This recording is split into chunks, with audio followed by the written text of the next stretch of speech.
प्रधानमंत्री मोदी ने सीएम धामी से बात की है, फोन पर रेस्क्यू की जानकारी ली है। उत्तराखंड से यह खबर इस वक्त सामने आ रही है। मजदूरों के बारे में भी जानकारी ली प्रधानमंत्री ने। रेस्क्यू टीम की सुरक्षा का ध्यान रखें। पीएम ने यह भी कहा है जो टीम रेस्क्यू ऑपरेशन में लगी हुई है उनके भी सुरक्षा का ख्याल रखा जाए, मजदूरों के परिवारों को परेशानी ना हो, प्रधानमंत्री ने यह भी कहा। और सीएम धामी ने रेस्क्यू का अपडेट पीएम को दिया है। तो आज भी रेस्क्यू ऑपरेशन जारी है। हालांकि कुछ घंटों के बाद अच्छी खबर आ सकती है। 41 मजदूर अभी भी इस सिलक्यारा टनल में फंसे हुए हैं। अरे यार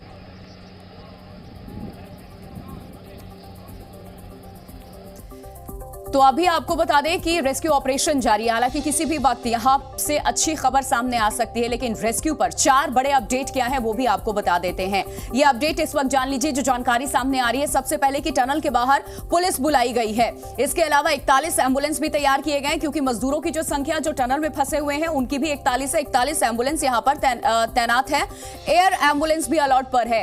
एयर एम्बुलेंस को भी अलर्ट पर रखा गया है। अगर ऐसी नौबत आती है तो फिर एयर एम्बुलेंस का सहारा लिया जाएगा। मजदूरों के परिवार को तैयार रहने को कहा गया है, ताकि अगर वो अस्पताल में जाएं तो उनके साथ उनके परिवार वाले भी हों। ये 4 अपडेट इस वक्त। तो किसी भी वक्त मजदूर बाहर आ सकते हैं। लगातार ये रेस्क्यू ऑपरेशन जारी है। मजदूरों से 5-6 मीटर की अब दूरी पर है रेस्क्यू टीम। और पीएम मोदी ने सीएम धामी से बात भी की है। और आपको बता दें कि एम्बुलेंस 41, जितनी संख्या मजदूरों के भीतर फंसे हुए जो मजदूर हैं उनकी है, उतनी ही एम्बुलेंस को तैनात किया गया है। उतने एम्बुलेंस यहां पर खड़े हैं, क्योंकि इतने दिनों से 17वां दिन है आज मजदूर इस टनल में फंसे हुए हैं। उनकी तबीयत का भी ख्याल रखा जाएगा और तुरंत बाहर निकालते ही इन्हें अस्पताल लेकर जाया जाएगा। तो टनल एक्सपर्ट अर्नोल्ड का बड़ा बयान सामने आया। सुरंग में सभी मजदूर सुरक्षित हैं, ये उन्होंने कहा। पहले भी सकारात्मक थे, अब भी हैं। यानी कि जो मजदूर अंदर फंसे हुए हैं पहले भी वो पॉजिटिव थे, रिएक्शन उनका पॉजिटिव था, आज भी रिएक्शन पॉजिटिव है। 1 मीटर की दूरी 1000 मीटर के बराबर इस वक्त है। हम काम कर रहे हैं, बाधाएं आ सकती है।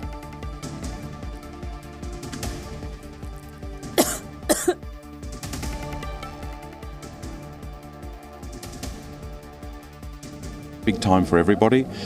We're doing everything we can. 41 men home safe, no one hurt, and I'm feeling good.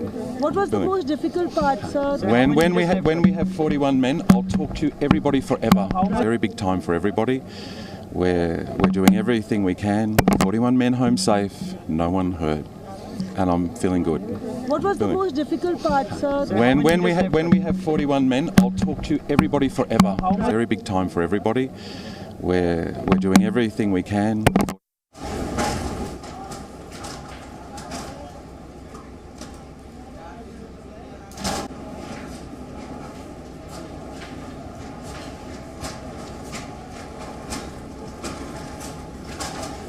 के सिलक्यारा टनल से सीधे ये तस्वीरें हम आपको दिखा रहे हैं, जहां पर रेस्क्यू ऑपरेशन अपने अंतिम चरण में अब पहुंच चुका है। और अब माना जा रहा है कि दूरी ज़्यादा बची नहीं है मजदूरों के बीच में और उस मलबे के बीच में। ये तस्वीरें आप देखिए किस तरह से हलचल जो है इस टनल साइट के ठीक बाहर बढ़ी है। और यहाँ पर लगातार जो लोगों को बाहर ले जाने के लिए ग्रीन कॉरिडोर तैयार किया जा रहा है, उसका काम शुरू कर दिया गया है।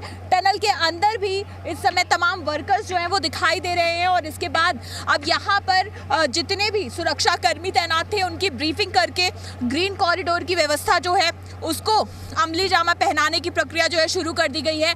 यहाँ सड़क पर मिट्टी डालकर उसको समतल करने का काम किया गया है।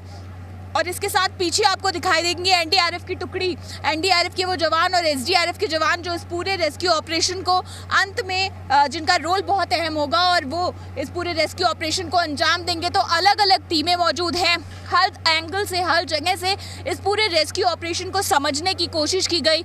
अलग अलग विदेशी एक्सपर्ट्स की राय ली गई, इस तरह की टेक्नोलॉजी बुलाई गई, इस तरह की इक्विपमेंट्स बुलाए गए, जिस चीज़ की यहाँ पर ज़रूरत पड़ सकती है वो सब यहाँ पर मुहैया कराई गई। और लगातार केंद्र सरकार, राज्य सरकार की ओर से प्रतिनिधि 24 घंटे यहाँ पर तैनात हैं इस पूरे रेस्क्यू ऑपरेशन। तो अंजलि लगातार हमारे साथ बनी हुई है, रेस्क्यू ऑपरेशन से जुड़ी हर जानकारी, हर अपडेट आप तक पहुंचा रही है। अंजलि, आपको रोक रही हूं मैं, अपने दर्शकों को एक और जानकारी इस वक्त हम दे दें। इसी रेस्क्यू ऑपरेशन से जुड़ी एक खबर सामने आ रही है। उत्तराखंड के सीएम ने भी उम्मीद जताई है कि जल्द ही मजदूर बाहर आ जाएंगे।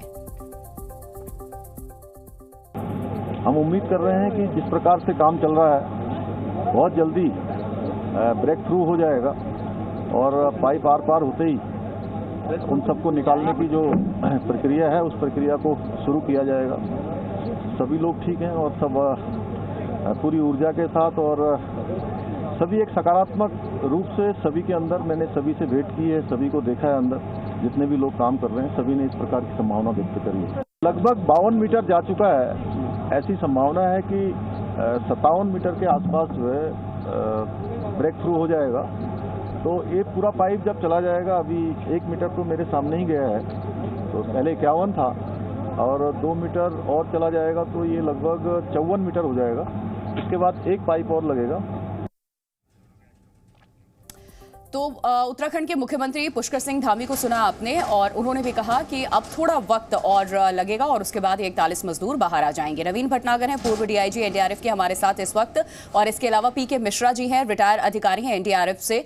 बहुत स्वागत है सर आप दोनों का जी न्यूज पर। नवीन भटनागर जी, सबसे पहले आपका रुख कर रही हूं मैं।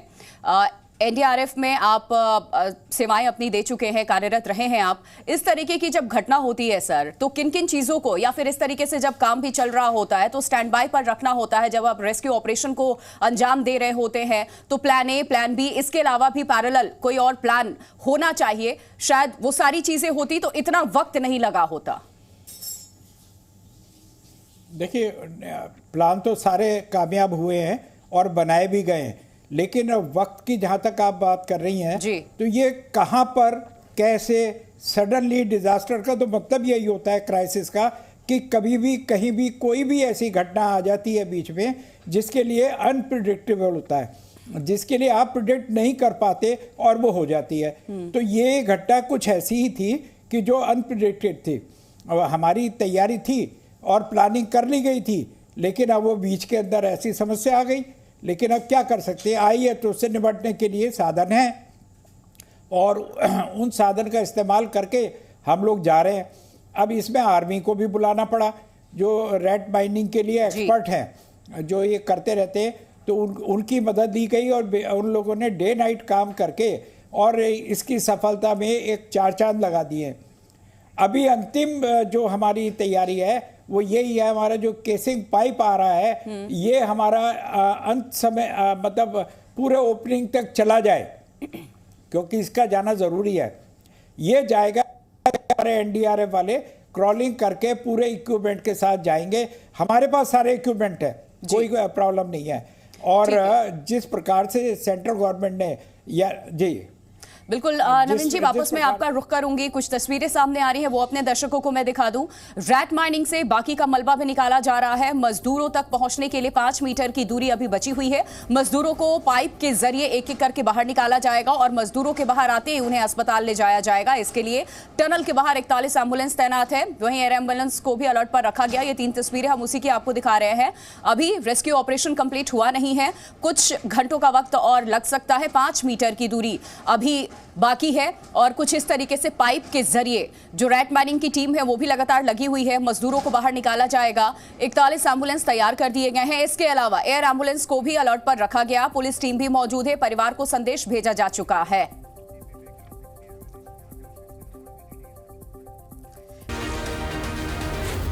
जी